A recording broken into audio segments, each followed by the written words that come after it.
Rasti i murtajës së bagetive të INTA në Postrip të Shkodrës, i konfirmuar pak ditë më parë, ka ngjallur reagimin e blegtorëve të zonës. Edmir Repa, i cili ka një tufë prej rreth 300 krerësh bageti të INTA, thotë se fenomeni i murtajës nuk ka shtrirje të gjerë në zonën e Postribës dhe nuk ka vend për panik. Ai sqaron se në fermën e tij janë kryer ekzaminimet nga veterinerët dhe asnjë krerë nuk ka rezultuar me sëmundje. Ka sëmundje fermat shqiptare, as Postrips. Ka nevojë me ardhe me bot mallë me fut popullin panik. Popullit i Bajzirë, blejt e fermeri shqiptar, hajde në fermë, kje dëshmitar nga gjitha zonat, për pashke për Bajram, kanë arë në stallë, marrin tonë, çfarë shihet ka, çfarë kualitetit.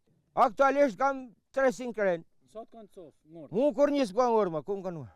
Kanë ngordë?